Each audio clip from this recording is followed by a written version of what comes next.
दोस्तों आज आप देखने वाले हैं मेंस का ओरिजिनल कॉपी कैसा होता है जो कि मेंस एग्जाम में आपको मिलता है और लिख करके जमा करना पड़ता है। ये देख रहे हैं। सबसे पहले आप अपना कवर देख लीजिए। आप अपने मोबाइल को रोटेट कर लीजिएगा ताकि आपको अच्छे तरीक़ा से दिखाई दे। इसी तरीक़ा का कवर होता है। यहाँ से यहाँ तक देख लिया आपने, देख लिया। अब यहाँ पर पढ़ लीजिए थोड़ा सा क्या लिखा हुआ है, पढ़ लीजिएगा थोड़ा सा। ये पढ़ लिया आपने, इसको भी पढ़ लीजिए, पढ़ लिया होगा आपने। और यहाँ पर इंस्ट्रक्शन लिखा हुआ है। ये इंस्ट्रक्शन बहुत ही महत्वपूर्ण है, थोड़ा मुझे लगता है इसको पढ़ लीजिएगा आप। वीडियो को रोक करके पढ़ लीजिएगा इस इंस्ट्रक्शन को बहुत ही। और यहाँ पर चले आते हैं। यहाँ पर आपको सबसे पहले नाम लिखना होता है, मोबाइल नंबर लिखना होता है। इंग्लिश और हिंदी जिस मीडियम में लिखते हैं, सेंटर और डेट लिखना होता है। यूपीएससी का रोल नंबर आपको लिखना होता है। तो ये हो गया आपका कॉपी। अब इसके अंदर चलते हैं जो कि मेन चीज़ें हैं। उससे पहले दोस्तों मैं आपको बता दूं कि आप यहाँ से समझ ही जाएंगे। यहाँ पर आइए, क्वेश्चन पर आइए। तो इस तरीक़ा से क्वेश्चन लिखा होता है और यहाँ पर इसके नीचे में आपको आंसर लिखना पड़ता है। इस बात को लेकर के छात्र जो हैं वो कंफ्यूज होते हैं कि क्या क्वेश्चन अलग में नहीं मिलता है। तो नहीं भाई नहीं, यूपीएससी एग्जाम में क्वेश्चन अलग में नहीं मिलता है, आंसर का कॉपी अलग से नहीं मिलता है।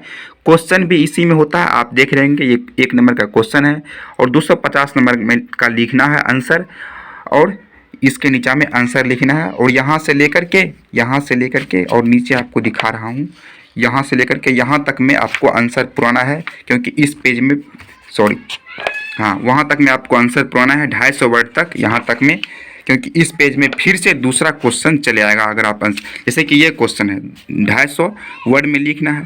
250 वर्ड के लिए आपको पेज दिया गया, यहाँ से लेकर के फिर दूसरा पेज हो गया, फिर तीसरा पेज हो गया, और फिर चौथा पेज में क्वेश्चन हो जाता है। तो आपको क्वेश्चन भी दिया होता है और पेज भी छोड़ा हुआ होता है, उसी में आपको लिखना होता है। और दोस्तों सबसे बड़ा जो इंस्ट्रक्शन है इसको थोड़ा पढ़ लीजिए। 1 मिनट रुकिए, थोड़ा सा कैमरा उतना अच्छा है नहीं। उम्मीदवारों को इस हाशिए में नहीं लिखना चाहिए। दोनों साइड जो आपको दिखाई दे रहा होगा लाइन, इस दोनों लाइन के बाहर आपको कुछ भी नहीं लिखना है, नहीं तो आपका मार्क्स कट जाएगा। इस दोनों लाइन के बाहर जो भी लिखना है आपको आंसर इसके अंदर ही लिखना है, इसके बाहर आपको आंसर नहीं लिखना है। अब आप लोगों का सवाल होता है कि आखिर इस कॉपी में कितना पेज होता है ना।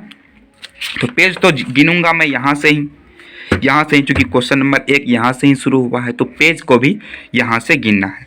तो ये पेज नंबर 3 है और लास्ट पर देख लेते हैं पेज नंबर कितना, 15 पर चले आए हैं, क्योंकि एक बार में ही मैं उल्टा दिया था। पेज नंबर 25 है ये, देखता हूँ लास्ट पेज नंबर कितना है। मुझे लगता है कि तो 35-36 है। तो 3 पेज नंबर तो उधर दूसरे काम से थे, 36 में से 3 आप घटा दिए तो 33 पेज होते हैं। तो 33 पेज आपको भरना होता है दोस्तों। और 33 पेज को भरने के लिए जो टाइम मिलता है यहाँ पर लिखा हुआ है वो है टाइम 2 घंटा।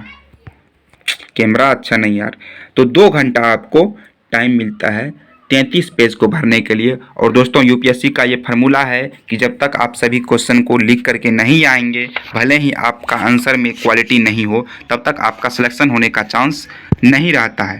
तो इस बात को आप जान लीजिए। तो उम्मीद करूँगा कि आपको ये वीडियो अच्छा लगा होगा, तो हमारे चैनल को सब्सक्राइब कर दीजिएगा। धन्यवाद।